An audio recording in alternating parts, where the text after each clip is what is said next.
Welcome to the Budget Mom YouTube channel. I'm Kamiko Love from thebudgetmom.com, and today we're a little late, but we are doing our June budget recap over here on YouTube.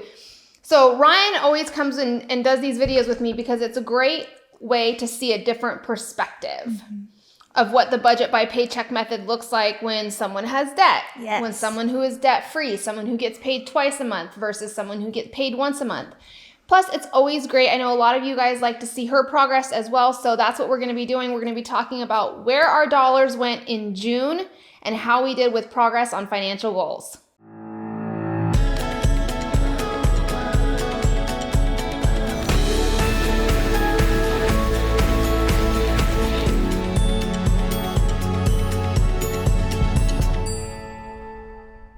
So we were just looking through our budget by paycheck workbooks, and we were really looking at like what even happened in June. So usually we do our recaps a little bit earlier in the month, but June passed us.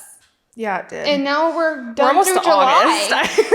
And now it's August almost. Oh, man. So I think, okay in June. I think my biggest accomplishment was my savings. Nice. In June, I saved $3,474.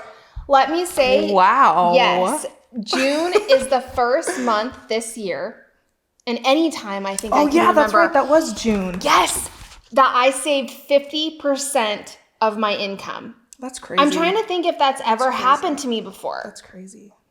50% of my income. It was nuts. So that's awesome. That's by far my biggest accomplishment. And then really, I mean, it was my normal spending. I was under and over, like I was over in my pets category by $42, but we're going to be showing you our Where Did Our Money Go worksheets and how this breaks down. Yep. How did you do? I didn't do bad. It was a pretty normal month. I put 24% of my income towards debt, which is right around usual. Usually it's right around like 25. And it was just like Miko said, a pretty normal month for me too. So first, before we move on and showing you our worksheets, what does closing out your budget mean? I get so many questions from readers that say, why do you even do this process? Isn't tracking your spending enough? Well, tracking your spending only brings a certain level of awareness into your life. You see your spending down on paper when you write it down, but then you forget it and you move on. Mm-hmm.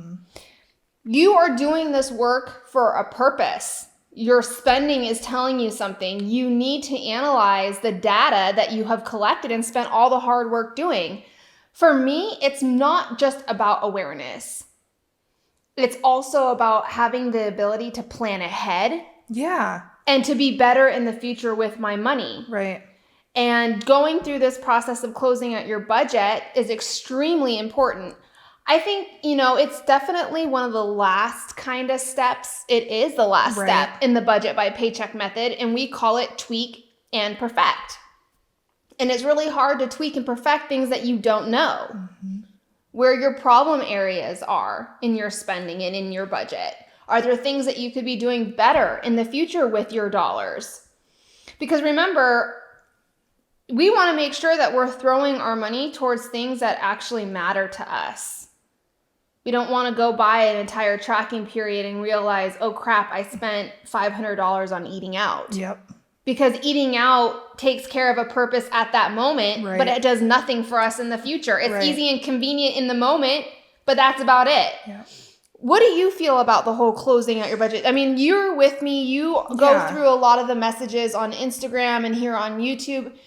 People say it seems complicated. It seems like too much work. What are your thoughts after doing this process, for a long time? Because keep in mind, Ryan was a follower of the Budget Mom before I hired her. So she's been going through this process for quite a while. Right. So what is your thoughts on this, and what have you learned? A lot of it, like you were saying, is being able to kind of like look back at it. And I find myself looking back at it into the new month, or even like towards the beginning of the year. I'll look back in January. Okay, what did I do? And if I did really well one month, it shows me that it is possible to hit those goals again.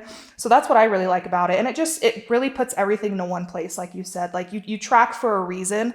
And by doing all of your closing out your budget is just kind of showing you in a more snapshot, I guess, of where every single one of your dollars went. I think too, it has a lot to do with organization. Yeah, that Like, too. don't we feel That too. so much better about our progress and what we're doing when we can see that progress in an organized way?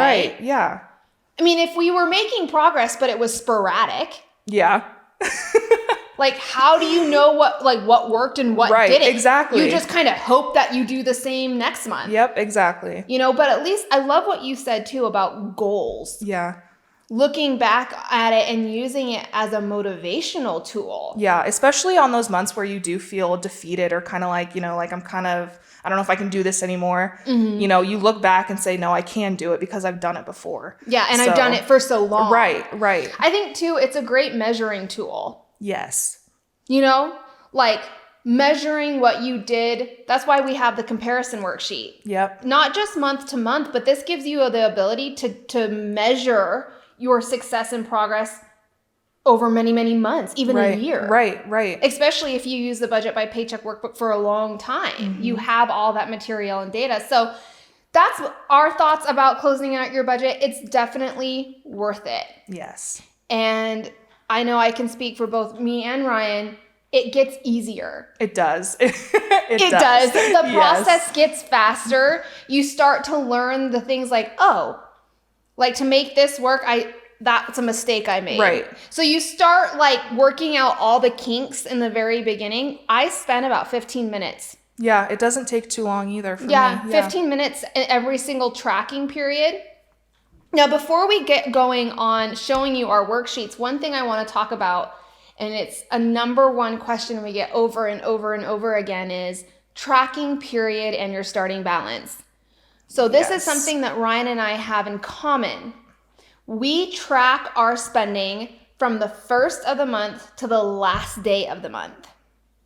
But I do know some readers who track using their pay schedule. Right. So they track from the first paycheck they receive of the month to the first paycheck of the next month. I have some readers that literally track every paycheck and close it out after every paycheck, and that's fine too because they're working with smaller amounts of information, and sometimes that's easier to process for people. And I get that, and that's fine. The point is that you're looking at your spending, you're not just tracking it. Yep. You're making conscious decisions about what you're seeing and noticing with your spending rather than just tracking it. So I wanted to mention that. Now, your starting balance, we will go over this when we show you our top overview of our workbooks that we'll do right now. I had to remind myself. I was trying to be fancy. Look at this one. This is Ryan's attempt at fancy cursive writing. I love it. Mine's not even fancy at all. It's just print. I wanted to spruce it up. Good job, Ryan. Okay, so what you're looking at is our cash expense trackers.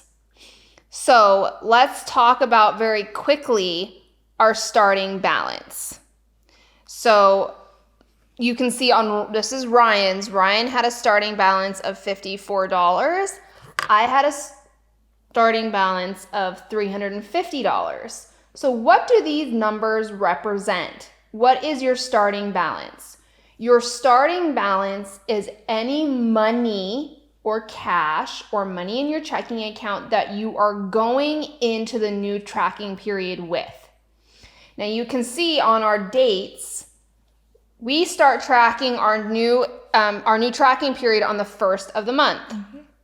So on the 1st of June, I rolled over $350 in cash that went unused in the previous month, which would have been May. Right. And Ryan came into the new month of June using $54 of unused cash, which gets put here in the starting balance. Why is there a starting balance when you're tracking your spending? Well, it's because if you are walking into the new month with cash or money in your checking account, you have plans to spend it. And if you have plans to spend it, and there's going to be expenses, you need to have income to offset those expenses. That's what the $350 is. Now, this starting balance is going to come in handy if you are using the last paycheck of the month to cover new bills happening in the new month.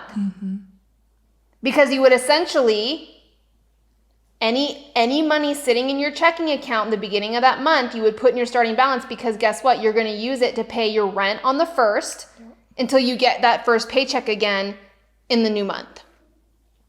So that's our starting balance. This is what our expense trackers look like. Now, if you're familiar with my system, we use the highlighter method. It's a visual way of seeing where our money is going using colors. Now, if you look at my expense tracker for cash, which has a lot more expenses than what Ryen has going on. But do you notice how mine is all blue? You notice how Ryen's is mostly red? What's your red represent? Savings. My blue represents savings. My dark blue. My light blue is food. I know it might be hard to see the difference of blues in my expense tracker, but that's what mine is. Do you see how very quickly, just by seeing colors, we know where our dollars are mostly going? Yep. That's the beauty of the highlighter method. All right, let's look at our Where Did Our Money Go worksheets. Now, the first worksheet we use to close out our budget is called the monthly budget category breakdown. This worksheet is all about telling you where every single dollar of your income went in your budget categories. Now, these are all of my budget categories, the color that represents each color category when I'm highlighting my expenses, and this is Ryen's. There's one thing I want to mention. When you are closing out your budget and you're using your monthly budget category breakdown, make sure you're including the starting balance as part of your categories, because if you don't, your numbers aren't going to be right. Remember, a zero-based budget is all about having a plan for every dollar. Well, in our budgets, the starting balance is our plan. We're rolling it over into the new month. That's the plan. I call it my July starting balance or starting balance. You may call it something else. So also included in my starting balance is my checking account cushion. So for me, my total monthly income was $6,937, and that's not all earned income. Remember, I started and went into June with $2,105 of unused cash for May. And then I had $4,832 as incoming income, which would be my paychecks, alimony, child support. All of that is considered incoming income. For me, it's just my paycheck. If it's in pink, I'm over budget. If it's in green, I'm under budget. I was off by $2. I was off by $28. $28. You know what? I always say if it's a low amount, move on. Yeah, and I did go back and try to redo it. That's why on my cash expense tracker, you probably saw some whiteout. I realized I double counted some transactions, so I was able to find some of it, but 28 of it I still can't find. So I just decided to leave it. Yep, that's totally fine. And when we say we're off by, what we mean is when you use a zero-based budget, your income minus expenses should be zero, which means that our numbers should zero out at the end of every tracking period when we're closing out our budgets. When I say I'm off by 2, that means that either I'm $2 off by income or my expenses. Yeah. And since you round up with your change too, I do round up with my change. Sometimes that's the cause of it. Most of the time it's me like double counting something or my starting balance being off. So I was over budget in a couple of different categories. Now in my savings categories, I always want to be over budget. And when we say over budget, what we mean is these figures right here are tracking period limits that we're giving ourselves for our categories. Now remember, we may budget by paycheck, which means we're creating a budget every single time we're paid, but I still assign myself a monthly budget. Right. Now the word monthly for us is a true monthly budget because we track from the first to the end of the month. But if you're tracking a different period or you're tracking your paychecks, it's not necessarily monthly. This is the budget for your tracking period. So if you spend $250 per paycheck for food and you get paid twice a month, well, that's $500 on your tracking period for food. That's your overall limit for your food budget. Other than that, I think I did really good. I mean, I was only over in my household Pets, beauty, I was over by 132, and that's because I only give myself $100 budget in my beauty, but I use this. Oh yeah, for your hair. I had a hair appointment, and I rolled over cash from May into June, which is in my starting balance that I use for my hair appointment. How did you do? Not bad. I didn't highlight mine this last month, but all these little negative marks mean that I was over budget. So I was over in food, household, debt, but like Nico said, you always want to be kind of over budget in that. Brock, which is my dog, and then savings, which is again okay to be over it. Yeah, so debt and savings, what I mean when we say you always want to be over budget is you always want to throw more at those things than you're planning. Right. So that's what the monthly budget category breakdown is. It's all about figuring out exactly where every dollar of your income went. The next worksheet that we use is our monthly debt and savings breakdown.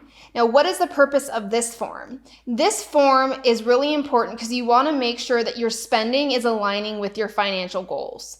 Now, most of the time when we create financial goals, it revolves around two different categories, debt or savings.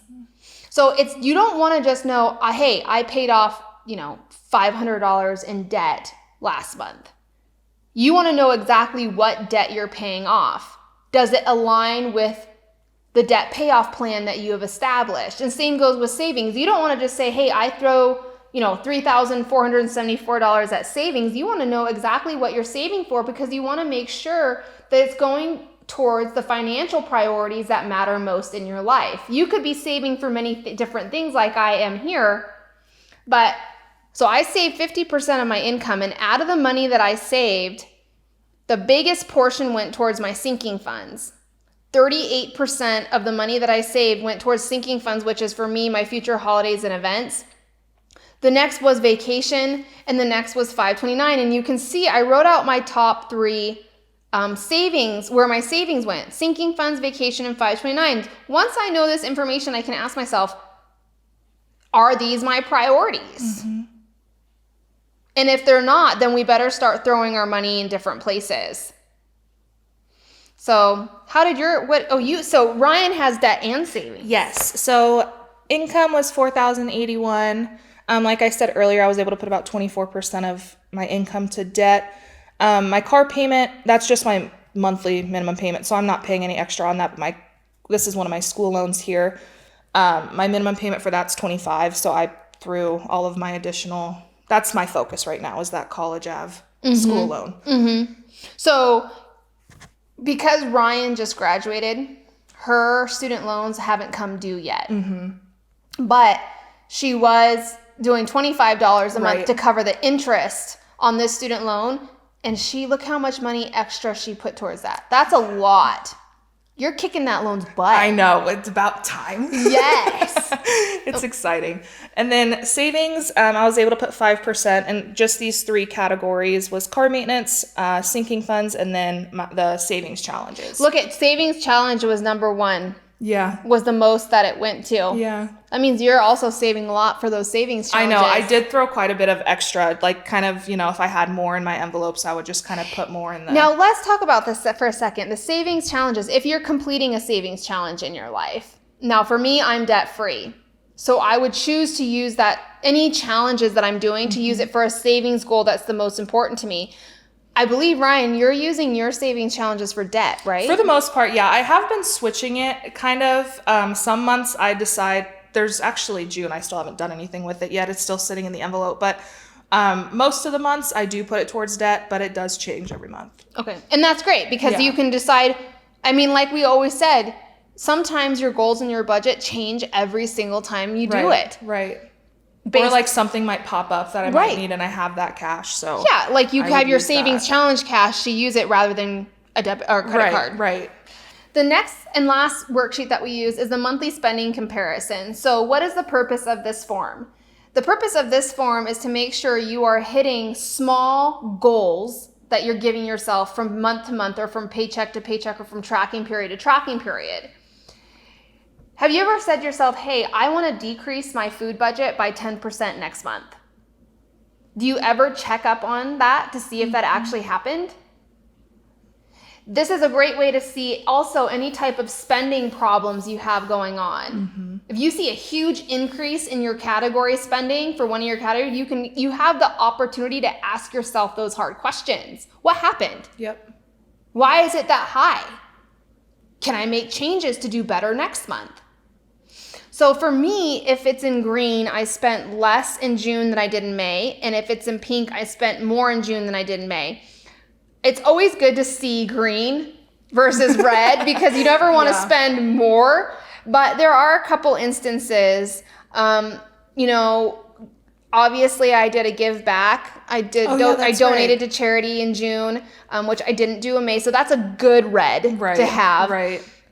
James, $55 over from James, but I know I was still within my budget for that. So just because it's in red doesn't mean I'm over budget. It just means that I spent more. Right. And that's essentially what we're looking for. Now up here, I had an income change of a decrease of $594, which means that could be many things. I used less savings, I had less income, whatever. And it's because I used less savings. So what did yours look like? So my income change also went down about $154. Like Miko, everything in red, I spent more in June than in May. And in green, I spent less in June. So I spent more in food. Now, food, I had to go back because I was kind of like, what happened with this? Why? Yeah, right? Because that $84 to me is kind of like a big change from month to month. And I realized that it was when I went grocery shopping. Oh. I used May's 20th cash in June to go grocery shopping. So that's what happened. I went grocery shopping. It's that starting balance. Yeah. Okay. So it's not like I didn't have the cash to spend. I still had it, but it's just more than my monthly amount. What you're usually doing. Right. And then $6, $7 in gas, not too big of a deal for me. And then utilities went up about $26. Is that due to AC? I would say so, yeah. Yeah. Because we've been running that like crazy. Yeah. My AC actually, I don't think, my utilities went down. Nice. I spent $586 in did. June. Wow. In May. So we have been making it a big point not to turn on the AC. Yeah. And we're very lucky in my home that we get no direct sunlight in my house. Yeah. And my house stays like in the high 60s no matter what we do. Nice. It's great. It's great. That's so I don't have to really worry good. about that. Yeah. But all right, so this is our monthly spending comparison and the worksheets that we use to close out our budget. All right, so before I sign off today, you all know that I love baby steps. I'm all about tackling things in a pyramid form. Okay, you want to work your way up that pyramid and you have to start at the very bottom to get to the very top. What is the first step that you can complete and perfect and get comfortable with when it comes to closing out your budget? For me, the first step would be using the monthly budget category breakdown page. Don't worry about anything else. Worry about organizing and thinking about how you organize your spending. Because remember, tracking it is only one part of it. Organization is also a really huge part of what you do with your finances because organization creates productivity and efficiency in what we're doing. And if you can streamline your organization for your finances, this process is going to get a whole lot easier. So start thinking about your categories. Where do certain transactions lay in those categories? And get comfortable using the monthly budget category breakdown. Would you agree with that? Yeah, I do agree. Just the organization of it tells you, I feel like, a lot. So I feel like this worksheet answers a lot of the questions on the other pages. Right. Like if you can get this monthly budget category breakdown and really perfect and get comfortable with this step, it's going to help you fill out the rest of the forms and organize the rest of your finances for closing out your budget. So that is my recommendation. Start there. That's the first step in this process for you to tackle. Do you have anything else? No, I think we covered everything. And we'll try to do our July budget recap a little bit earlier in August. If you found this video helpful, please like it and don't forget to subscribe. I'm in June. Are you hot? I'm nervous. We usually do our budget recaps a little bit earlier in the... What happened? I forgot to let down my hair. Oh.